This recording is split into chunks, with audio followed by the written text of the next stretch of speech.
Réussir dans le taxi VTC à Dakar, c'est faire 50 francs de bénéfices par kilomètre et minimum 3000 km par mois. Encore une fois, ces chiffres, il s'agit d'un minimum. Vous pouvez faire beaucoup plus. Simplifier la gestion en ayant ces deux choses en tête permet à beaucoup plus de personnes de réussir dans ce domaine qui, de base, est très simple mais difficile à gérer.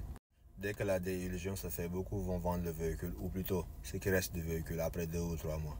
Mais si vous êtes sérieux et que vous voulez vous faire de l'argent dessus, il y a moyen en traquant juste deux KPI majeurs. Il s'agit du bénéfice par kilomètre et du kilométrage.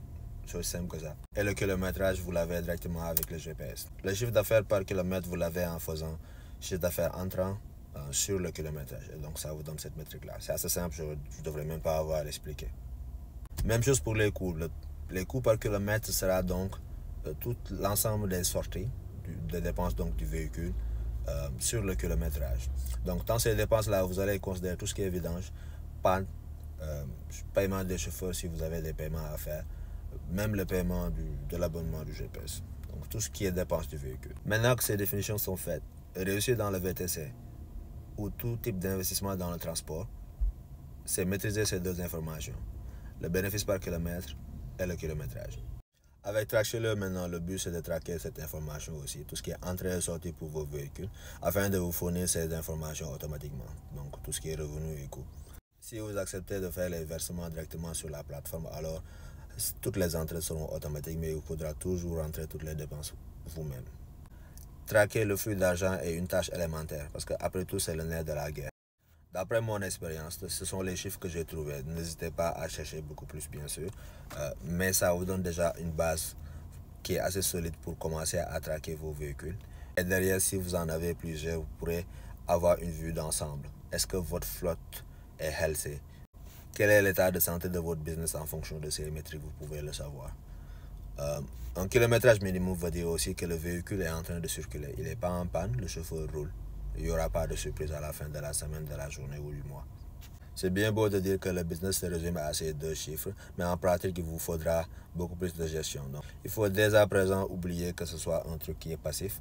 Il vous faudra activement gérer. Si vous pensez que vous allez donner à un boy ou bien un ami que vous connaissez ou bien un proche de confiance avec qui on vous a mis en rapport, vous pouvez dès à présent garder votre argent ou bien jouer au loto même, peut-être ce sera mieux pour vous. Si vous venez de commencer et vous n'avez pas accès à tout ce qui est kilométrage à travers votre GPS actuel, alors commencez simplement à traquer ces informations. Quel est le kilométrage chaque jour qui a été parcouru? Quelles sont les entrées? Et vous pourrez faire le calcul vous-même si vous le voulez. En résumé, pour réussir dans le transport, il faut connaître l'ensemble des entrées et des sorties du véhicule, le kilométrage, déterminer les différents revenus et coûts par kilomètre, déterminer c'est quoi le bénéfice par kilomètre. Et en fonction de l'activité, vous connaîtrez les minimums. S'ils ne sont pas atteints, changer de chauffeur, changer de voiture ou changer d'activité. Et si c'est positif, continuez, améliorer, optimiser. Vous pourrez prendre des décisions qui sont basées sur des données au lieu d'être sur le feeling, où votre argent il sort tout comme il entre. Traquez le flux de l'argent avec dépenses et versements. Traquez le kilométrage et vous aurez résolu la majeure partie des problèmes. Traquer ces deux informations, c'est aller vers la profitabilité. Bien sûr, la gestion va au-delà de ça, mais c'est un très bon début pour commencer. Bonne chance pour la suite.